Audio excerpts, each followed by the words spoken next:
प्यारे बच्चों, आज के इस वीडियो में हम लोग बात करने वाले हैं कि जब एक करंट कैरिंग कंडक्टर को किसी यूनिफॉर्म मैग्नेटिक फील्ड के अंदर रखते हैं तो उसके ऊपर जो फोर्स लगता है वो कैसे लगता है और इससे जुड़े कुछ न्यूमेरिकल के बारे में।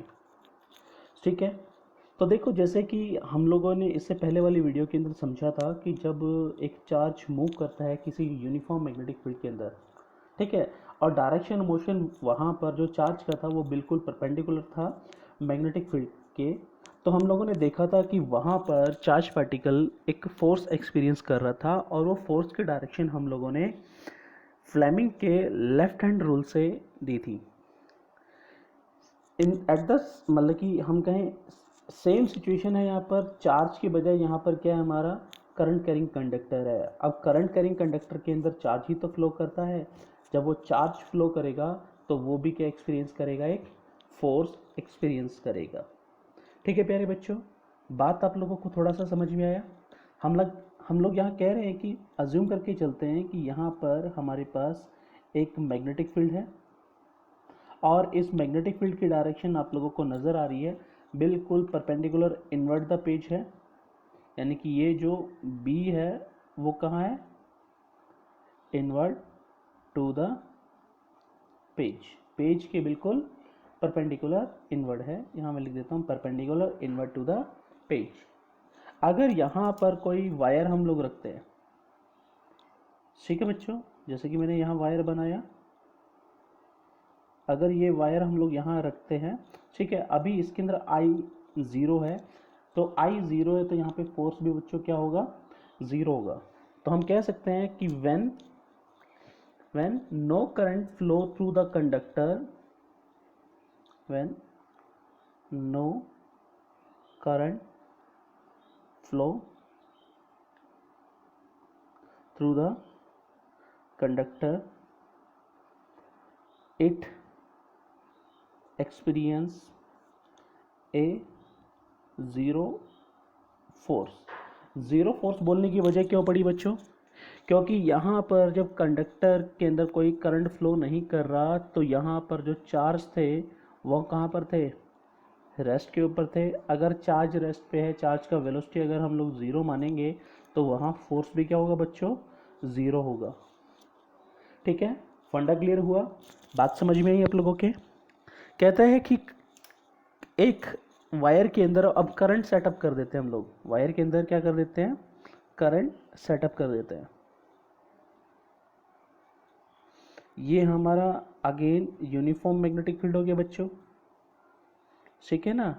और ये बी क्या बता रहा है, perpendicular inward to the page, page के बिल्कुल परपेंडिकुलर इनवर्ट है। और यहाँ पर हम लोगों ने एक करंट कैरिंग वायर को कंसिडर कर लिया, ठीक है। अब इस करंट कैरिंग वायर के अंदर जैसे हम लोग करंट सेटअप करेंगे बच्चों, तो हम लोग देखेंगे, मान लेते हैं करंट हम लोगों ने ऊपर की तरफ सेटअप करा और करंट का वैल्यू कितना है बच्चों, आई है, ठीक है।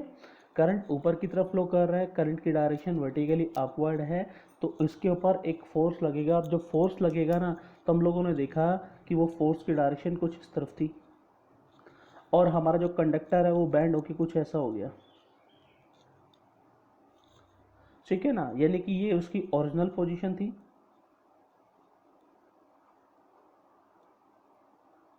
और ये फोर्स लगने के बाद उसका न्यू पोजीशन होगा, ठीक है। न्यू पोजीशन का मतलब उसके अंदर हल्का सा हमें बैंड नजर आएगा, क्लियर है। यहाँ पर जो फोर्स हमारा लेफ्ट हैंड साइड की तरफ लग रहा है, इस फोर्स की डायरेक्शन भी हम लोग फ्लेमिंग के लेफ्ट हैंड रूल से देंगे, ठीक है ना बच्चों। तो यहाँ लिखते हैं हम लोग, when the current is set up in the conductor, it experience a force, it experience a force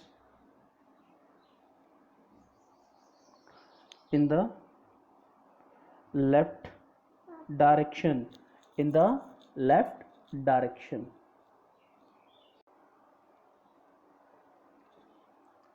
in the left direction, ठीक है। और डायरेक्शन ऑफ फोर्स किससे देंगे? The direction of force will be given by Fleming left hand rule. Fleming के left hand rule से हम यहाँ direction देंगे। यहाँ भी मैग्नीट्यूड ऑफ फोर्स के बारे में बात नहीं कर रहे, बस हम लोग इतना कह रहे हैं कि यहाँ पर जो डायरेक्शन होगी फोर्स की वो लेफ्ट हैंड साइड की तरफ होगी। ठीक है, क्या होगा अगर हम लोग करंट की डायरेक्शन रिवर्स कर दें बच्चों? क्या होगा अगर हम लोग करंट की डायरेक्शन को क्या कर दें? रिवर्स कर दें। करंट की डायरेक्शन को हम लोग रिवर्स कर दें। ठीक है, तो देखो ये हमारा अगेन यूनिफॉर्म मैग्नेटिक फील्ड है बच्चों।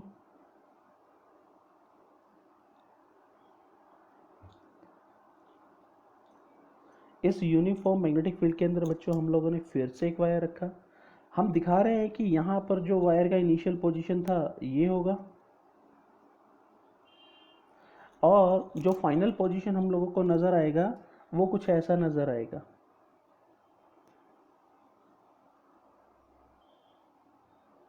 यानी कि वायर हमारा कुछ इस तरह से वो बैंड हो जाएगा।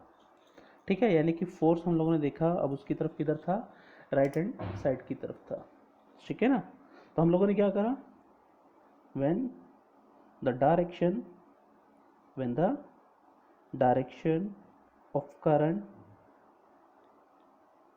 get reversed, direction of current को हम लोगों ने क्या कर दिया बच्चों? रिवर्स कर दिया। जब रिवर्स हम लोगों ने कर दिया तो हम लोग देख रहे हैं the direction of force on the body will be in right hand side. ठीक है, राइट हैंड साइड की तरफ अब वो फोर्स की डायरेक्शन होगी। क्लियर है? फंडा क्लियर हुआ? बात समझ में आई? तो हम लोगों को यहाँ पर जो फोर्स की डायरेक्शन है अगेन किससे मिलेगी बच्चों? The direction of force is given by Fleming left hand rule. Fleming के लेफ्ट हैंड रूल से बच्चों हम लोग क्या देंगे? यहाँ पर फोर्स का डायरेक्शन देंगे। ठीक है, अब देखो एक्चुअल में देखें तो इस चार्ज मतलब इस कंडक्टर के अंदर हमारा चार्ज कैरियर ही तो फ्लो कर रहा है। हमारा चार्ज कैरियर ही तो फ्लो कर रहा है, उसके ऊपर हम लोग चर्चा करते हैं। लेकिन उससे पहले एक बार आप इसको सारे कंटेंट को नोट डाउन कर लीजिए, एक बार वीडियो पॉज करके।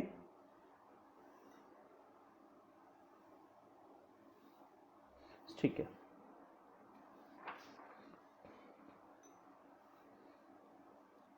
हम लोग देखते हैं कि जब एक यूनिफॉर्म मैग्नेटिक फील्ड की बात करते हैं, उस यूनिफॉर्म मैग्नेटिक फील्ड के अंदर जब हम लोगों ने कंडक्टर रखा है, हम लोगों ने क्या रखा है बच्चों?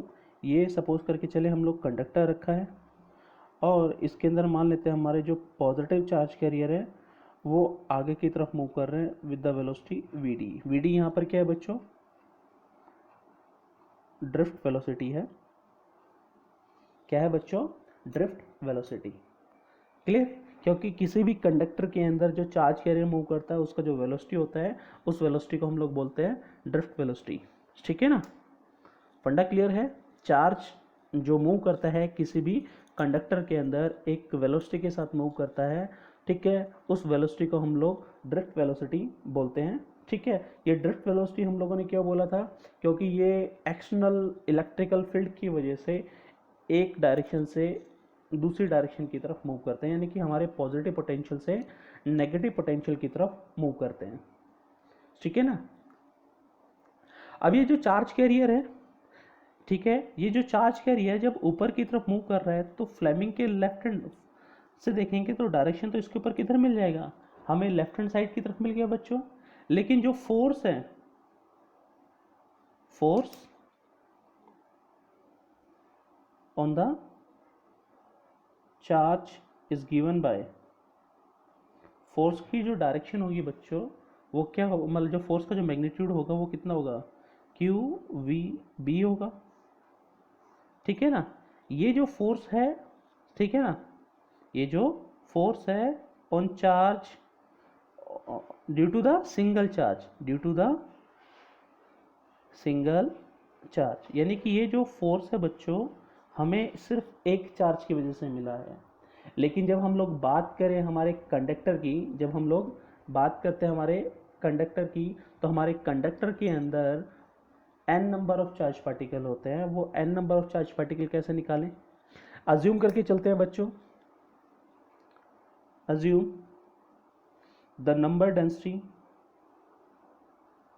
नंबर डेंसिटी, नंबर डेंसिटी क्या बता रही है, number of charge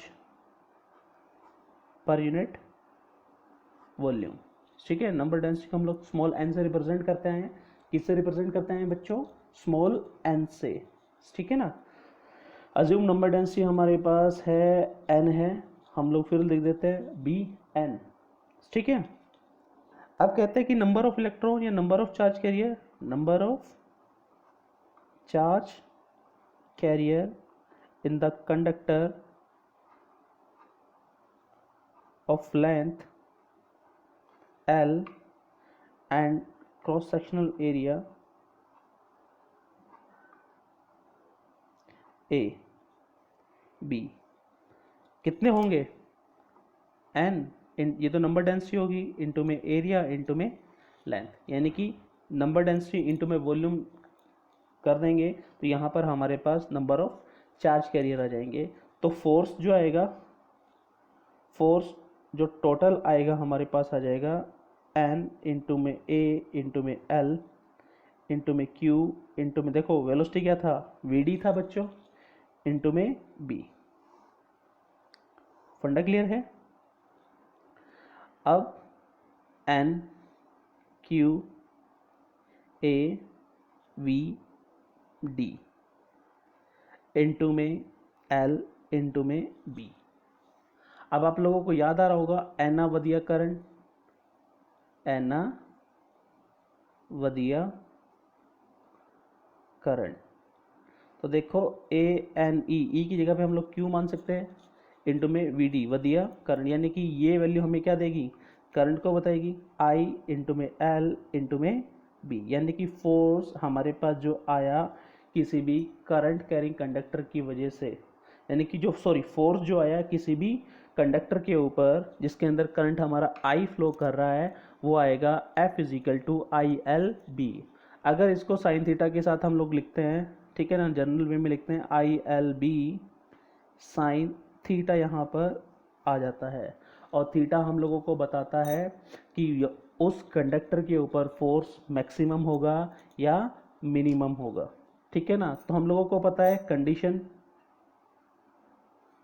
of zero force on conductor, हम लोग जब से जैसे ही साइन थीटा को देखते हैं हम लोगों को समझ में आ जाता है कि फोर्स की कंडीशन में फोर्स ज़ीरो कब होगा, यानी कि जब थीटा की वैल्यू बच्चे या तो 0 डिग्री हो या थीटा हमारे पास क्या हो 180 डिग्री हो, ठीक है ना।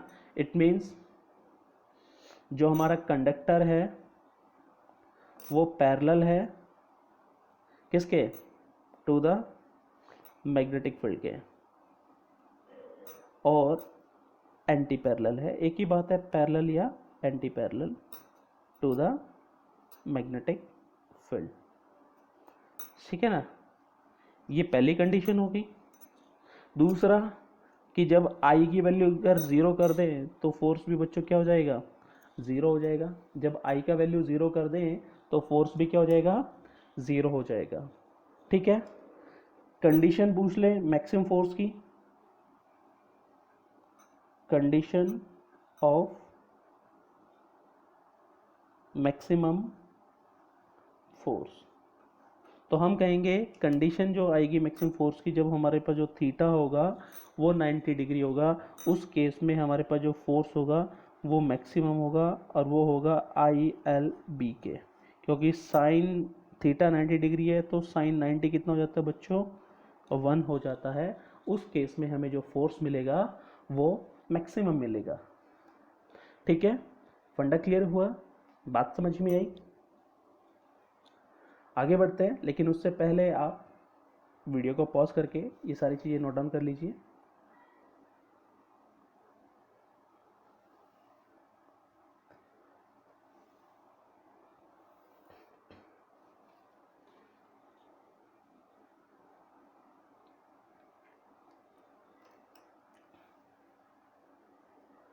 देखो बच्चों, अभी हमने जो रिलेशन निकाला, ठीक है ना,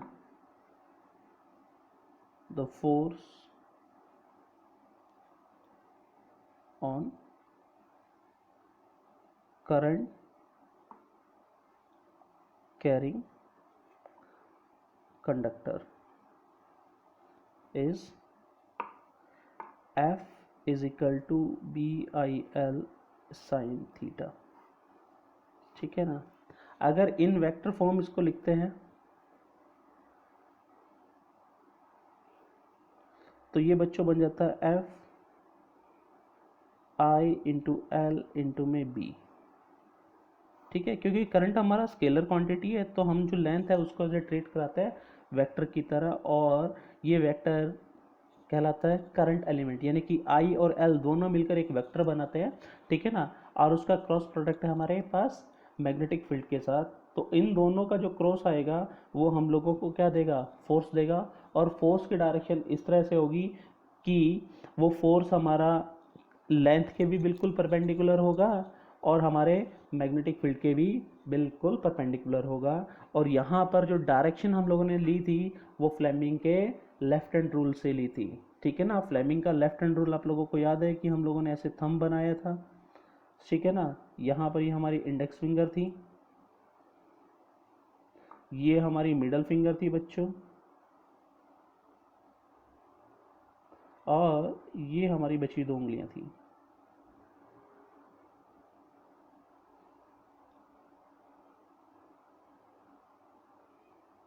और ये हमारे से थंब निकल गया था। तो ये हमारे FBI, यानी कि F stand for force, B stand for magnetic field और I स्टैंड फॉर करंट। यानी कि हम लोगों को जो थंब था वो थंब क्या दे रहा था, gives force, index finger gives magnetic field, और हमारी जो मिडल फिंगर है वो क्या दे रही थी बच्चों, करंट को दे रही थी। क्लियर है, फंडा क्लियर था? ठीक है ना, तो इसको हम लोगों ने बहुत शॉर्ट फॉर्म के अंदर लिखा था FBI से याद कर लेना, FBI। ठीक है ना, ठीक है। अगर ये फॉर्मूला हम जो वेक्टर फॉर्म का अगर लगाते हैं, देखो ये फॉर्मूला हम लोगों ने लिखा था F directly F is equal to I into में L इंटू में B। ठीक है ना, अगर हम बहुत स्मॉल पोर्शन के लिए लगाते हैं, फॉर स्मॉल एलिमेंट, तो ये बन जाएगा F is equal to I into में DL इंटू में B।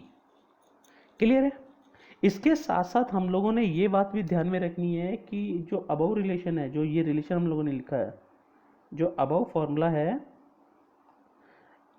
इट इज वैलिडेट, यानी कि ये सिर्फ काम करेगा स्ट्रेट करंट कैरिंग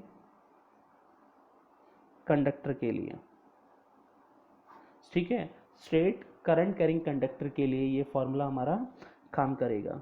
ठीक है, अब दिमाग में क्वेश्चन आता है सर, बाई चांस अगर वायर हमारी सीधी ना हो तो क्या होगा? उस केस में हम लोग क्या करेंगे कि उस वायर के छोटे छोटे करंट एलिमेंट को हम लोग अलग अलग कर लेंगे, और उनका सबका हम लोग वेक्टर एडिशन निकालने के बाद एक अप्रोप्रिएट लेंथ हम लोगों को मिल जाएगी, और वो अप्रोप्रिएट लेंथ यहाँ पर हम लोग पुट कर देंगे। ठीक है बच्चों, बात क्लियर है? फंडा क्लियर हुआ? बात समझ में आई? देखो, ये इस बात को हम लोग थोड़ा सा और समझते हैं कि अज्यूम करके चलो कि यहाँ पर हमारा एक मैग्नेटिक फील्ड है, कंसिडर करके चलते हैं, consider a magnetic field,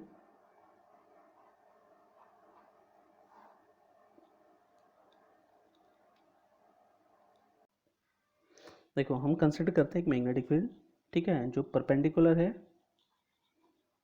inward to the page के, ठीक है, बिल्कुल परपेंडिकुलर हम लोग एक मैग्नेटिक फील्ड कंसिडर करते हैं।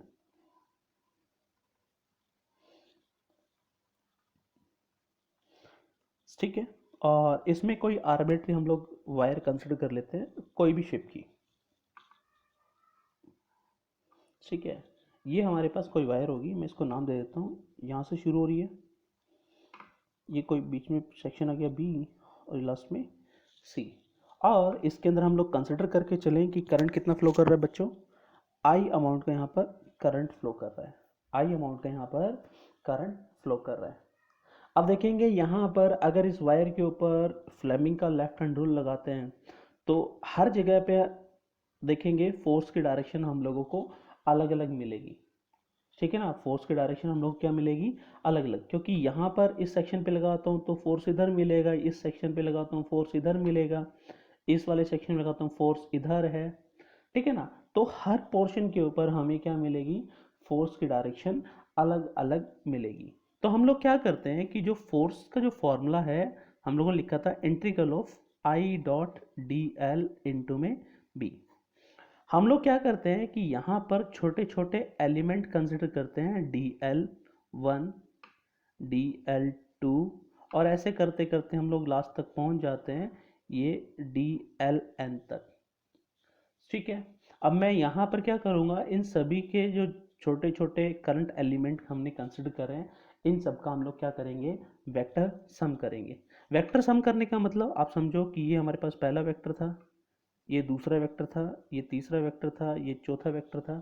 तो देखो पहले दो वेक्टर का इनका रिजल्टेंट करते तो ये आ गया 1 2, फिर इसका रिजल्टेंट करते तो ये आ जाता 1 2 3, जब इन चारों का करते तो ये 1 2 3 4 आ जाता, यानी कि ये स्ट्रेट लाइन आती है हमारे पास। तो हम क्या करते हैं कि जब इन सभी के छोटे छोटे एलिमेंट का वेक्टर एडिशन करते हैं ना बच्चों, तो हम लोगों को एक स्ट्रेट लाइन मिलती है, वो स्ट्रेट लाइन मैं यहाँ दिखा रहा हूँ आप लोगों को, और ये स्ट्रेट लाइन हमारी होगी ए सी, ठीक है ना। हम लोगों ने कंसिडर करा था एक arbitrary length A B C, लेकिन जब हम लोगों ने इफेक्टिव लेंथ देखी वो कितनी आई, ए सी आई। तो इफेक्टिव लेंथ जो हम लोगों को मिलेगा बच्चों वो कितना मिलेगा, ए सी मिलेगा। अब यहाँ पर जो फोर्स निकालेंगे वो फोर्स कितना होगा, बी आई एल होगा। मैग्नेटिक फील्ड की डायरेक्शन हम लोगों को पता है, परपेंडिकुलर इनवर्ट द पेज है, ठीक है ना, करंट उसके अंदर आई फ्लो कर रहा है, और वायर का लेंथ यहाँ पर कितना हो गया, इफेक्टिव ए आ गया। और ये हमें क्या बता रहा है, नेट फोर्स के बारे में बता रहा है बच्चों, किसके बारे में बता रहा है, नेट फोर्स के बारे में हम लोगों को बता रहा है, ठीक है। फंडा क्लियर हुआ, समझ में आई।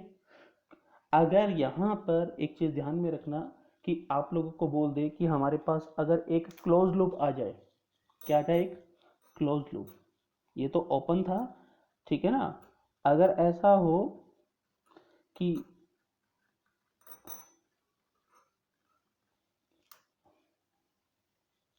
कोई भी हम लोगों ने ऐसे लूप कंसिडर करा और वो क्लोज हो, यहाँ पे करंट हम लोग आई कंसिडर करके चल रहे हैं और ये करंट आई फ्लो भी कर रहा है। अब करंट आई जो फ्लो कर रहा है वो एक क्लोज लूप के अंदर कर रहा है। अब यहाँ पर पूछ ले कि नेट फोर्स कितना होगा इसके ऊपर, क्या पूछ ले, नेट फोर्स पूछ ले, तो नेट फोर्स यहाँ पर बच्चों ज़ीरो आएगा। ज़ीरो आने की वजह क्यों है, क्योंकि यहाँ पर इन छोटे छोटे एलिमेंट को अगर हम लोग कंसिडर करते हैं और इन सब का अगर वेक्टर सम करते हैं, ठीक है ना, यानी कि डी एल वन प्लस में डी एल टू प्लस में up to D L N करते हैं, वो क्या जाता है, ज़ीरो आ जाता है, यानी कि एक तरह का ये साइक्लिक प्रोडक्ट बन गया, ठीक है ना। सारे के सारे हमारे जो स्मॉल वेक्टर्स है वो एक ही ऑर्डर के अंदर है और उन सब का जो वेक्टर सम आता है वो ज़ीरो आता है। तो उस केस में हमारे पास जो नेट फोर्स आएगा वो क्या आएगा, 0 आएगा। क्लियर है, ध्यान में रहेगी बात। ठीक है, वीडियो को पॉज करके एक बार इन सब चीज़ों को नोट डाउन कर लो, फिर हम लोग क्वेश्चन करते हैं।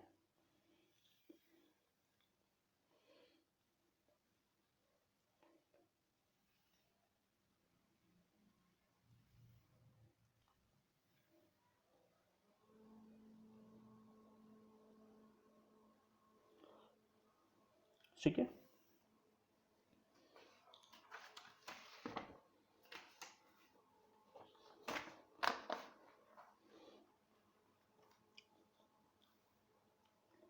देखो प्यारे बच्चों, आप लोगों को स्क्रीन के ऊपर क्वेश्चन नजर आ रहे हैं। ठीक है, तो हम शुरुआत करते हैं हमारे पहले क्वेश्चन से। कह रहा है कि find the magnitude of magnetic force, यानी कि फोर्स की हम लोगों ने क्या निकालनी है, मैग्नीट्यूड निकालनी है इन ईच केस गिवन, यानी कि यहाँ पर हम लोगों को कुछ केसेस दे रखे हैं, हर एक केस के अंदर कह रहा है कि जो रेडियस है लूप का वो कितना है, 2 मीटर है, यानी कि आर हम लोगों को दे दिया 2.0 मीटर। इसके साथ साथ उसने करंट का वैल्यू दे रखा है 3 एम्पियर, और मैग्नेटिक फील्ड यहाँ पर दे रखा है 2.5 टेस्ला। ये चीज़ें हम लोगों को दे के रखी हुई है। ठीक है, अब वो क्या कहता है कि इस वाले लूप के अंदर हम लोगों ने क्या निकालना है, नेट मैग्नेटिक फोर्स निकालना है। ठीक है, अब देखो बच्चों, नेट मैग्नेटिक फोर्स हम लोगों ने इस वाले सेमी सर्कुलर वायर के लिए निकालना है। ठीक है, तो हम लोग क्या करेंगे कि यहाँ पर इन सब का छोटा छोटा करंट एलिमेंट कंसिडर करेंगे, DL1 DL2, और ऐसे ऐसे करते करते हम लोग लास्ट में पहुँच जाएंगे DLN तक। जब इन सब का वेक्टर सम करेंगे ना, तो जो इफेक्टिव वेक्टर लेंथ आएगी ना वो इसके इक्वल आएगी, यानी कि 2R के इक्वल हमें मिलेगा। यानी कि जो फोर्स हम लोगों को मिलेगा बच्चों वो BIL मिलेगा। ठीक है ना, थीटा यहाँ पर 90 डिग्री है। ऐसा क्यों कह रहा हूँ, क्योंकि यहाँ पर करंट की डायरेक्शन, मैग्नेटिक फील्ड की डायरेक्शन दोनों बिल्कुल एक दूसरे के परपेंडिकुलर है। ठीक है ना, तो यहाँ पर सीधा लिख दिया F is equal to BIL। ठीक है, अगर आप लिखना चाहते हो तो मैं यहाँ लिख देता हूँ साइन 90 डिग्री और F is equal to BIL। ठीक है, अब यहाँ पर B परपेंडिकुलर इनवर्ड है, करंट हमारे पास I है, और लेंथ यहाँ पर किसके इक्वल है, 2R के इक्वल है। ठीक है, जब इन सब का वैल्यू हम लोग पुट करेंगे बच्चों तो देखेंगे B का वैल्यू 2.5, I का वैल्यू 2, इंटू में 2, और R कितना यहाँ पर, वो भी बच्चों 2 है। तो फोर्स का वैल्यू जो आएगा यहाँ पर ये 20 न्यूटन आ जाएगा। ठीक है, फंडा क्लियर हुआ, समझ में आया। ठीक है, इसी तरह हमारे पास सेक्शन बी के अंदर देखें, यानी कि हमारा पोर्शन बी देखें, तो यहाँ पर भी एक सेमी सर्कुलर आर्क है, इसको मैं नाम दे देता हूँ ABC। ठीक है, एक आर्क है ABC और एक वायर है AC। ठीक है, दोनों में करंट फ्लो कर रहा है, इधर से भी 3 एम्पियर जा रहा है और इधर से भी प्यारे बच्चों कितना करंट जा रहा है, 3 एम्पियर का यहाँ से करंट जा रहा है। ठीक है ना,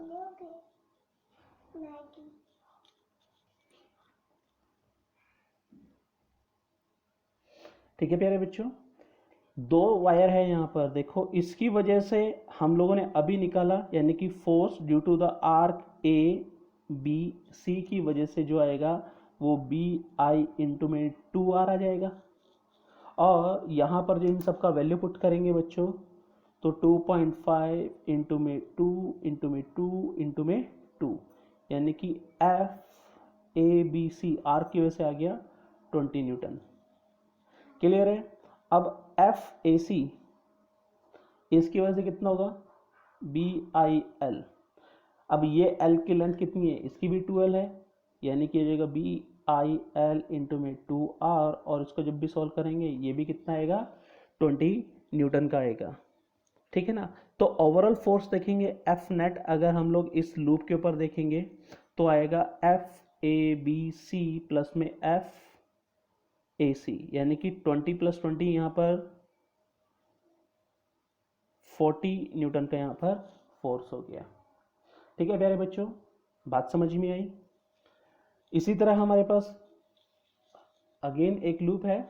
ठीक है ना, इस लूप की भी नेमिंग कर लेते हैं बी सी, ठीक है ना। अब देखो आर्क है ए बी सी, तो force due to the arc A B C हमारे पास बी आई, और effective length A B C मान लेते हैं ये एल होगा, ठीक है ना, एल ए बी सी। अब एल ए बी सी की जो लेंथ आएगी इफेक्टिव वो आएगी 2 इंटू में आर के इक्वल। जब इसको सोल्व करेंगे तो 20 न्यूटन का आ गया। लेकिन यहाँ पर करंट उल्टा घूम कर आ रहा है, यानी कि एफ ए सी, इसकी वजह से भी आएगा बी आई इंटू में 2 आर, और ये 20 न्यूटन। क्लियर है। अब एक की वजह से फोर्स ऊपर की तरफ होगा, एक की वजह से फोर्स किधर होगा, नीचे की तरफ, यानी कि से ये वाला फोर्स ऊपर की तरफ था और ये वाला फोर्स किधर था बच्चों, नीचे की तरफ था, ठीक है।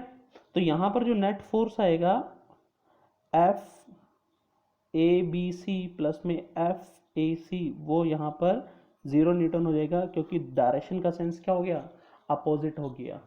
डायरेक्शन का सेंस यहाँ पे क्या हो गया, अपोजिट हो गया। या हम कहें कि ये पूरा का पूरा सर्कुलर लूप बन रहा था। सर्कुलर लूप की वजह से जो नेट फोर्स आता है वायर के ऊपर वो कितना आता है, 0 आता है, यानी कि इस लूप के ऊपर जो नेट फोर्स लग रहा होगा वो 0 लग रहा होगा, ठीक है।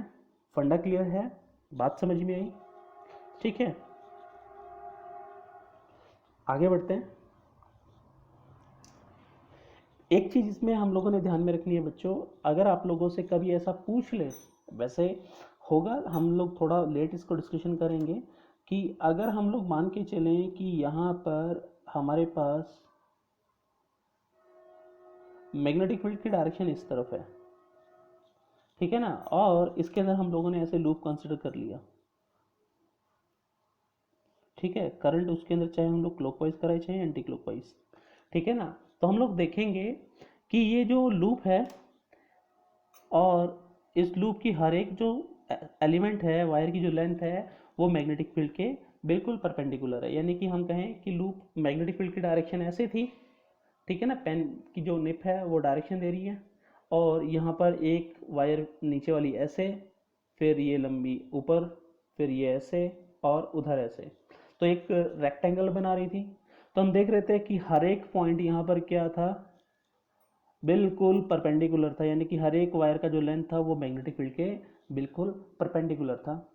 अब इसके ऊपर अगर हम लोग मैग्नेटिक फोर्स की डायरेक्शन निकालें, यानी कि फील्ड की वजह से इसके ऊपर फोर्स निकालें, तो फोर्स की डायरेक्शन के लिए हम लोग फ्लेमिंग का लेफ्ट हैंड रूल यूज़ करेंगे।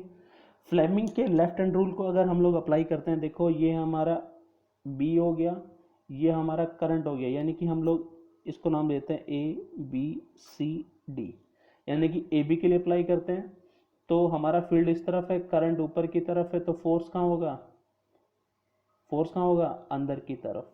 क्लियर है बच्चों, यानी कि फोर्स इस पे जो लग रहा होगा वो अंदर की तरफ लग रहा होगा। सेम जब इसके ऊपर अप्लाई करेंगे तो फील्ड हमारा इस तरफ, करंट हमारा आगे की तरफ, तो फोर्स हम लोगों को कहाँ मिलेगा, नीचे की तरफ। इस पे भी फोर्स,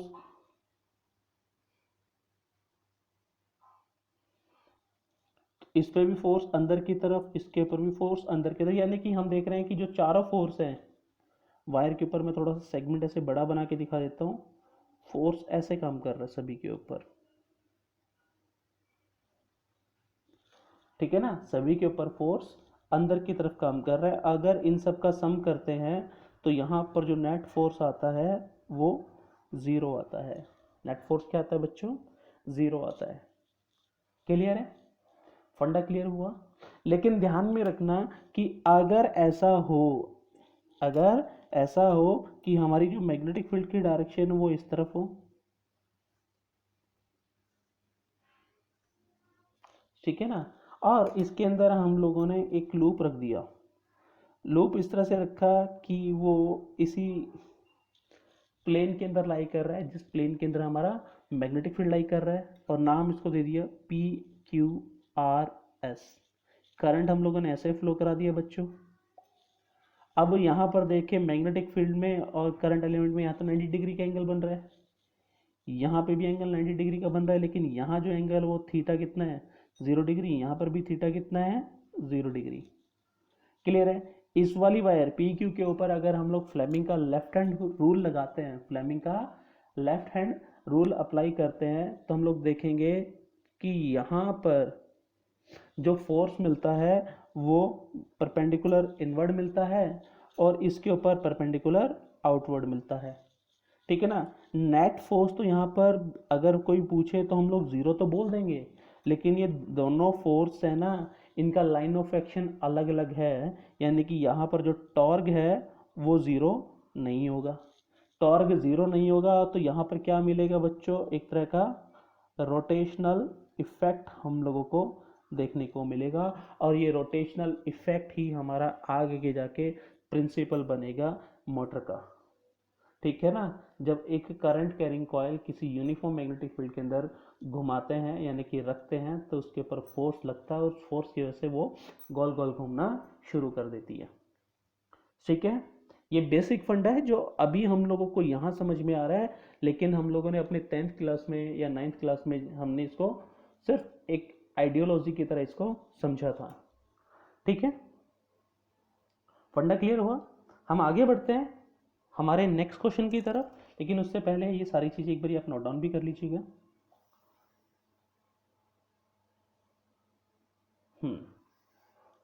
उम्मीद है आप लोगों को ये सारी चीजें अब इतनी मुश्किल नहीं लग रही होंगी।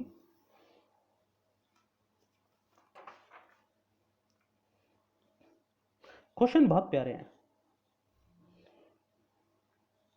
देखो स्टेटमेंट कहता है कि हमारे पास एक मेटल वायर है पी क्यू। ठीक है ना, मेटल वायर है पी क्यू। ठीक है, जिसका मास हम लोगों को कितना दे रखा है, 10 ग्राम दे रखा है। यानी कि मास हम लोगों को 10 ग्राम दे रखा है। केजी में कन्वर्ट कर ले, 10 into 10⁻³ kg। Lies rest on A horizontal metal rail, यानी कि दो मेटल की रेल है, ये रेल है। ठीक है, ये भी हमारी रेल है। ठीक है ना। इस रेल को हम लोगों ने एक बैटरी के साथ कनेक्ट करके रखा हुआ है। ठीक है ना। हॉरिजॉन्टल रेल है, सेपरेटेड बाय है ना 5 सेंटीमीटर, यानी कि इसके और इसके बीच का जो लेंथ है वो कितना है, 5 सेंटीमीटर। यानी कि इफेक्टिव लेंथ जो हम लोगों को मिल गई इन दो पॉइंट के बीच में, इफेक्टिव लेंथ पी क्यू की हम लोगों को मिल गई 5 सेंटीमीटर, यानी कि 5 गुना 10⁻⁻²। ठीक है ना। कह रहे हैं कि एक vertical downward magnetic field of 0.800 tesla, यानी कि परपेंडिकुलर इनवर्ड है मैग्नेटिक फील्ड। मैग्नेटिक फील्ड कैसा है, perpendicular inward to the page हम लोगों को नजर आ रहा है। और उस मैग्नेटिक फील्ड की स्ट्रेंथ हम लोगों को दे रखे 0.8 टेस्ला। ठीक है, एग्जिस्ट इन द स्पेस। ठीक है। और यहां पर कहता है कि जो रेजिस्टेंस है सर्किट का, हम लोग धीरे धीरे डिक्रीज करते हैं और देखते हैं कि जब रेजिस्टेंस 20 ओम से नीचे चला जाता है, ये 6 वोल्ट है बच्चों, कह रहा है कि जब ये 20 ओम से नीचे चला जाता है तो हम देखते हैं कि जो वायर पी क्यू है वो स्टार्ट कर देती है स्लाइड करना इस रेल के ऊपर। यानी कि आर की वैल्यू हम लोगों को दे रखी है 20 ओम और वी का वैल्यू दे रखा है हमें 6 वोल्ट। अब कहते हैं कि यहाँ पर जो रेल के ऊपर ये वायर रखी है, ठीक है ना, इसके ऊपर फोर्स तो लगता है। ठीक है ना। फोर्स जो लगेगा वो फ्लेमिंग के लेफ्ट हैंड रूल से दे देंगे कि उसकी डायरेक्शन क्या होगी। ठीक है ना। अब कहता है कि ये मूव करना तब शुरू करता है जब यहाँ पर इस पूरे के पूरे सर्किट का इफेक्टिव रेजिस्टेंस 20 या 20 से कम हो। तो हम लोगों ने बताना है कोफिशिएंट ऑफ फ्रिक्शन क्या होगा। ठीक है, वायर इसके ऊपर रखी है तो नॉर्मल रिएक्शन हमारे पास m इंटू जी हो गया। और हम कहें कि जो फ्रिक्शनल फोर्स है, फ्रिक्शनल फोर्स हमारे पास म्यू इंटू एन के इक्वल हो गया। ये म्यू इंटू एन हमारा बैलेंस कर रहा है मैग्नेटिक फोर्स को बच्चों, और वो कितना है, बी आई इंटू में एल है। लेकिन यहाँ पर आई की वैल्यू नहीं दे रखी, बी इंटू में वी इंटू अपॉन में आर इंटू में एल हम लोगों को दे रखा है। यानी कि ये इक्वेशन हमारे पास फर्स्ट था, ये इक्वेशन हमारे पास सेकंड था। दोनों को हम लोग क्या कर लें, इक्वल पुट कर लें, क्योंकि एक ऐसी कंडीशन आ रही है जब आर हमने 20 ओम रखा तो ये स्लाइड करना शुरू कर देता है। ठीक है ना। तो बी का वैल्यू 0.8, इसका वैल्यू वी का 6, आर का वैल्यू 20, एल का वैल्यू 5 इंटू 10⁻⁻²। ठीक है बच्चों, म्यू की वैल्यू निकालनी है, एम की वैल्यू 10 इंटू 10⁻³ इंटू में जी का वैल्यू 10। क्लियर है। जब इस पूरी की पूरी इक्वेशन को सॉल्व करते हैं तो इसका जो वैल्यू आता है म्यू का वो 0.12 के आसपास आता है। ये आप लोग ध्यान में रख लेना, ठीक है। म्यू का कोई यूनिट नहीं होता, एक डायमेंशनलेस वेरिएबल है, आप लोग ध्यान में रखना, ठीक है ना। फंडा क्लियर हुआ, बात समझ में आई। करना चाहे तो आप लोग कर सकते हो। 2 0 से 2 0 कट गई, यहाँ पे 10⁻⁻1 बचा, 10⁻⁻1 को यहाँ पर काट देंगे, ठीक है ना। अब 6 पंजू 30, 30 को 0.8 से मल्टीप्लाई करेंगे तो ये हो गया 24, ठीक है ना। अब 24 को यहाँ से मल्टीप्लाई करेंगे तो बेटा ये 2.4 हो गया, और ये 2.4 को अगर हम लोग डिवाइड करेंगे 20 से तो ये 0.12 के आसपास हमारी वैल्यू आ जाएगी, ठीक है ना। कर सकते हैं, हाँ के ना, बिल्कुल सही, बहुत बढ़िया, ठीक है। आगे बढ़ते हैं हमारे नेक्स्ट क्वेश्चन की तरफ।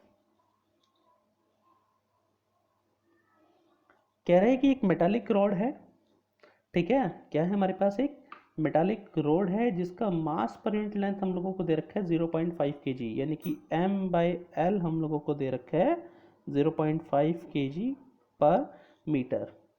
Is lying in a horizontal smooth inclined plane. एक हम लोगों ने इंक्लाइंड प्लेन बनाना है जिसका एंगल कितना है, 30 डिग्री है बच्चों, ठीक है ना। हम लोग एक इंक्लाइंड प्लेन बना लें।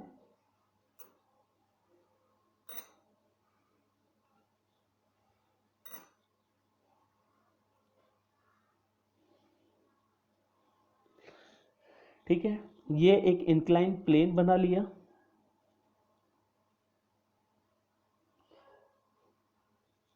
ठीक है ना। वैसे आपको शेडिंग यहाँ नज़र आ नहीं रही होगी, लेकिन मैं फिर भी करने की कोशिश कर रहा हूँ, ठीक है ना। ये हमारा एक इंक्लाइन प्लेन बन गया,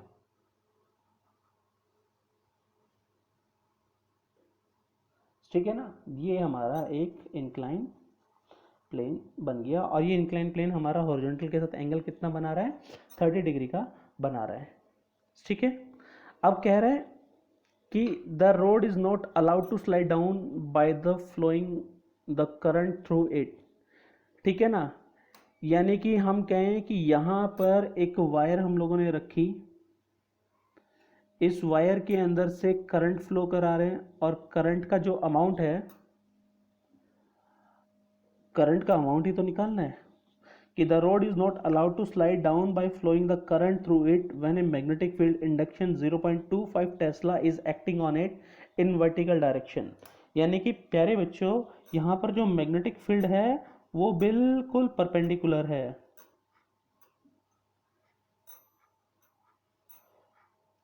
ठीक है ना। यानी कि यहाँ पर मैग्नेटिक फील्ड बिल्कुल परपेंडिकुलर अपवर्ड डायरेक्शन के अंदर हम लोगों को मिल रहा है, ठीक है ना। फंडा क्लियर है। यानी कि मैं इस डायग्राम को यहाँ दोबारा बना लूँ, ठीक है ना। साइड व्यू लेते हैं, जैसे ये ट्राइंगल था हमारे पास, ठीक है ना। ये एंगल हमारे पास 30 डिग्री था, और ये हमारे पास कंडक्टर था, और मैग्नेटिक फील्ड बेटा ऊपर की तरफ है, और ये 0.25 टेस्ला हम लोगों को बता रहा है, ठीक है। सॉरी, नीचे दिख नहीं रहा आप लोगों को। ये हमने ट्राइंगल बनाया, ये हमारा कंडक्टर है, ठीक है ना। जो एंगल प्लेन के ये कंडक्टर है जो एक प्लेन के ऊपर रखा हुआ, प्लेन हमारा हॉरिजॉन्टल के साथ एंगल 30 डिग्री का बना रहा है, और ये हमारा मैग्नेटिक फील्ड है, मैग्नेटिक फील्ड की वैल्यू 0.25 टेस्ला है, ठीक है ना। फील्ड ऊपर की तरफ है, पूरा दिखा नहीं रहे हम लोग, ठीक है। अब होगा क्या कि ये जो वेट है वो तो नीचे की तरफ काम करेगा, m/g, इसका एक कंपोनेंट इधर होगा mg cos थीटा, और एक कंपोनेंट होगा mg sin थीटा, क्लियर है। अब इसके ऊपर जो मैग्नेटिक फील्ड है वो तो ऊपर की तरफ है, ठीक है ना। अब मैग्नेटिक फील्ड ऊपर की तरफ है, करंट हमारा इधर फ्लो करके आ रहा है मान लेते हैं, ठीक है ना। क्योंकि करंट की डायरेक्शन हम लोग इस तरह से चूज कर रहे हैं कि नीचे की तरफ स्लाइड ना करे, ठीक है ना। तो हम लोग देख रहे हैं कि भाई जब फ्लेमिंग का लेफ्ट हैंड रूल हम लोग लगाएंगे ना, तो करंट की डायरेक्शन हम लोगों को इस तरफ मिलेगी। यानी कि मान लेते ये पॉइंट P है, ये पॉइंट हमारे पास Q है, तो करंट हमारा P से किधर फ्लो कर रहा होगा, Q की तरफ फ्लो कर रहा होगा। तो हम लोग देखेंगे जो फोर्स लगेगा ना इसके ऊपर, जो फोर्स इसके ऊपर लगेगा वो फोर्स इस तरफ लगेगा उसके ऊपर, और फोर्स कौन सा बच्चों, ये मैग्नेटिक फोर्स है, Fm से मैंने रिप्रेजेंट कर दिया। लेकिन ये फोर्स तो हमारा हॉरिजॉन्टल डायरेक्शन में लग रहा है, अगेन इसके दो कंपोनेंट बनाने पड़ेंगे भाई। इसके क्या बनाने पड़ेंगे? दो कंपोनेंट, ठीक है ना। अब दो कंपोनेंट में एक कंपोनेंट तो इधर होगा, मैं ज़्यादा बात नहीं करूंगा, और ये कंपोनेंट हॉरिजॉन्टल के एंगल कितना बनेगा? थीटा बनेगा, और ये कहलाएगा Fm cos 30, और एक कंपोनेंट इधर हो जाएगा Fm sin 30। हमें इससे कोई लेना देना नहीं है। यानी कि ये वाला कंपोनेंट और ये वाला कंपोनेंट एक दूसरे को जब तक बैलेंस करेंगे तब तक हमारा जो करंट कैरिंग कंडक्टर है वो मूव नहीं करेगा, हाँ कि ना। यानी कि हम लोग लिख सकते हैं Fm cos 30 is equal to mg sin 30। Clear है बच्चों? Fm की value BIL cos 30 is equal to mg sin 30। I की वैल्यू निकालनी है बच्चों, M नीचे L आ गया, G by B sin 30 upon में cos 30, ये पूरा B है बच्चों, ठीक है। ये बन गया मास पर यूनिट लेंथ 0.5, G का वैल्यू 10 ले लेते हैं, ये हो गया sin 30 cos 30 टेंजेंट 30 अपन में B का वैल्यू 0.25, कट के ये 2 पे आ गया। टेंजेंट 30 की वैल्यू 1/√3 होती है, यानी कि 20/√3 आ गया।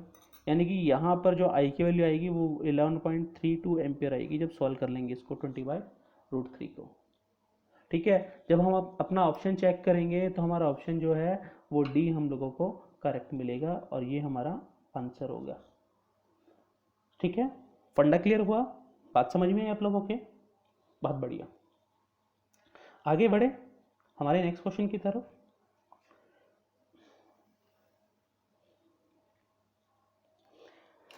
कह रहे प्यारे बच्चों कि एक कंडक्टिंग रोड है जिसका मास हम लोगों को m दे रखा है और जिसका लेंथ हम लोगों को l दे रखा है, उसको हम लोगों ने एक स्मूथ हॉरिजॉन्टल सरफेस के ऊपर रखा हुआ है, ठीक है ना। यानी कि रोड है, उसका मास हमारे पास m है, लेंथ उसका l है। एक यूनिफॉर्म मैग्नेटिक फील्ड B हम लोगों ने सेटअप करा और वो बिल्कुल परपेंडिकुलर है हमारे रोड के, यानी कि जो मैग्नेटिक फील्ड है वो कितना है बच्चों? B है। यानी कि हम लोग एक प्लेन कंसिडर कर लें, ये हमारा प्लेन हो गया। इस प्लेन के ऊपर हम लोगों ने मान लेते हैं ये रोड रख ली, ठीक है ना। ये हमने रोड रख ली, और यहाँ पर हम लोग मान के चलें कि जो हमारा फील्ड है वो बिल्कुल परपेंडिकुलर है, ठीक है ना।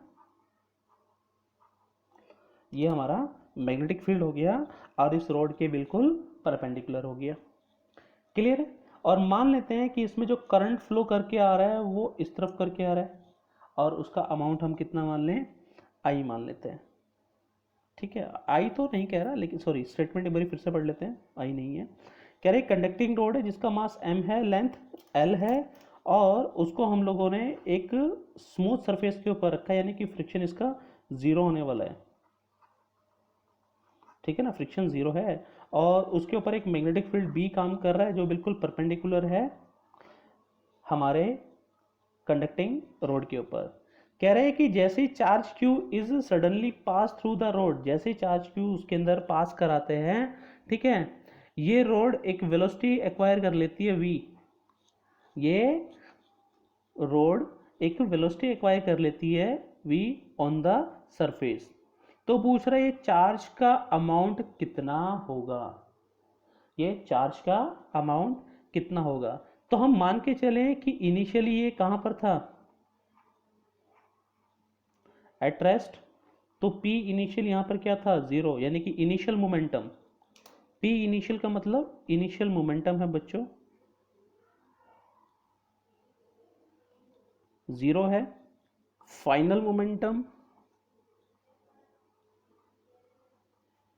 m इंटू वी हो गया। फाइनल मोमेंटम कितना हो गया? mv डेल p, यानी कि change in momentum, final momentum minus initial momentum, और ये हमारे पास आ गया change in momentum del p। अब हम बात करते हैं हमारी इम्पल्स मोमेंट थ्योरम की। इम्पल्स मोमेंट थ्योरम की बात करते हैं।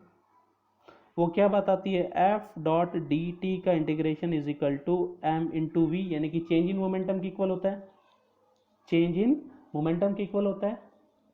अब यहाँ पर फोर्स कितना होगा, देखो इसके अंदर करंट तो फ्लो करा ही है, जब चार्ज फ्लो करा है तो करंट भी फ्लो करा है, ठीक है, क्योंकि इसकी वजह से तो फोर्स लगा था। वो फोर्स कितना हो गया, बी आई एल, ये तो हमने लिख दिया इनटू में D T is equal to M into V.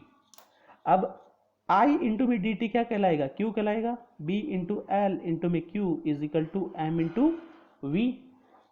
Q की वैल्यू चाहिए थी एम वी अपॉन में बी एल, यहाँ पर हमारे पास चार्ज आ गया। तो हम अपना ऑप्शन चेक करेंगे, तो हमारा ऑप्शन जो होगा वो सी करेक्ट होगा। फंडा क्लियर है, बात समझ में है आप लोगों के, ठीक है ना। हम लोग बहुत वैरायटी वाले क्वेश्चन यहाँ पर आप लोगों के लिए बड़ा ढूंढ ढूंढ के लेकर आते हैं बच्चों, ठीक है ना। आप लोग एक बार इसको समझो, ठीक है ना। कोई क्वेरी या कोई डाउट रह जाता है तो हम लोग बात करेंगे, ठीक है। बात करते हैं हमारे नेक्स्ट क्वेश्चन के ऊपर। कह रहे हैं कि एक लूप है फ्लेक्सिबल कंडक्टिंग वायर का बना हुआ है, ठीक है, और जिसका लेंथ हमारे पास कितना है, एल। लेंथ दे रखा है, रेडियस नहीं दे रखा, ध्यान में रखना भाई। In a magnetic field B which is normal to the plane of the loop, यानी कि हम लोग ऐसे एक मैग्नेटिक फील्ड कंसिडर कर ले बच्चों, ठीक है ना।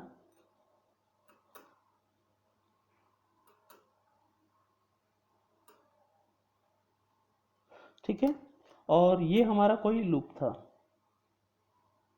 ठीक है ना, ये उसके एंड पॉइंट्स थे, ठीक है ना। मतलब दिखा दिया अलग अलग है, वैसे पूरा सर्कल हम लोग दिखाते हैं, ठीक है ना। इनिशियली मतलब ऐसे था, जब इसके अंदर करंट फ्लो कर गया तो ये कुछ ऐसा बन गया।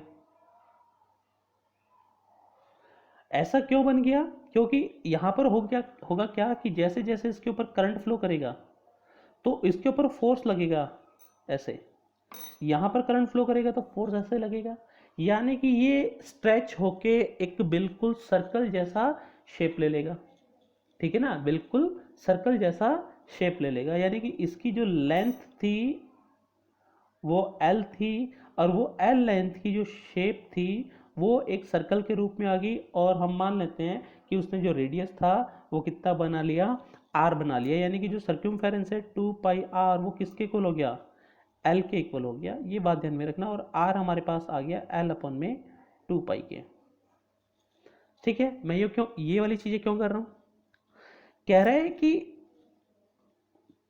हम लोगों ने बतानी है कि जो टेंशन डेवलप हुई वायर के अंदर वो कितना हुआ। टेंशन इस वायर के अंदर जो डेवलप हुआ बच्चों वो कितना हुआ, ये हम लोगों ने बताना है। देखो अब ये वायर थी, इस वायर को मैं यहां बना लूं, ये उसका सेंटर था, और यहां पर मान लेते हैं एक छोटा सा एलिमेंट हम लोग कंसिडर कर ले, और ये एंगल हम लोग 2 थीटा लिख लेते हैं, ठीक है ना। आप लोगों ने ऐसे करा हुआ है। अब वायर पे जो टेंशन लगती है वो अलोंग द वायर लगती है, यानी कि ये टी हो गया और ये टी हो गया, ठीक है ना।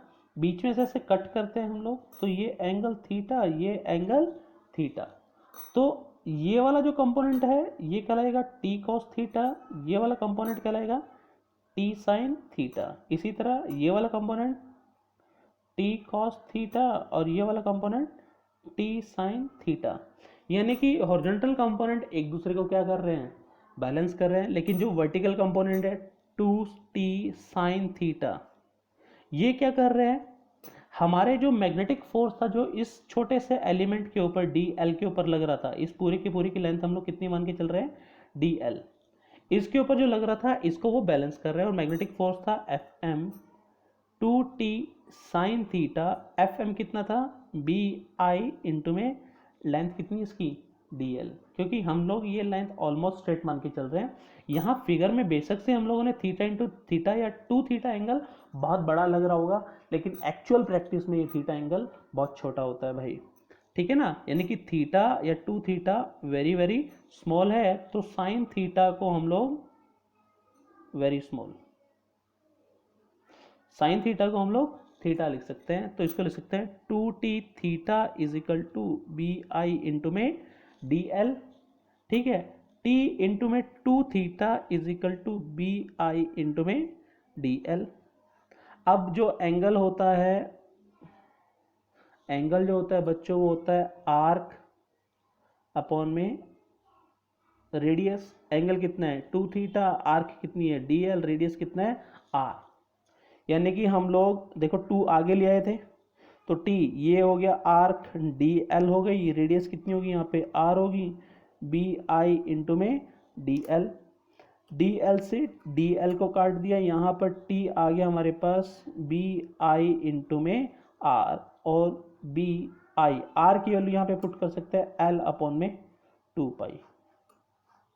ठीक है ना, फंडा क्लियर हुआ। तो टेंशन जो हमारे पास आई वो बी आई एल अपॉन में 2 पाई हम लोगों को मिली, और हमारा जो ऑप्शन है वो हमारा सी करेक्ट है।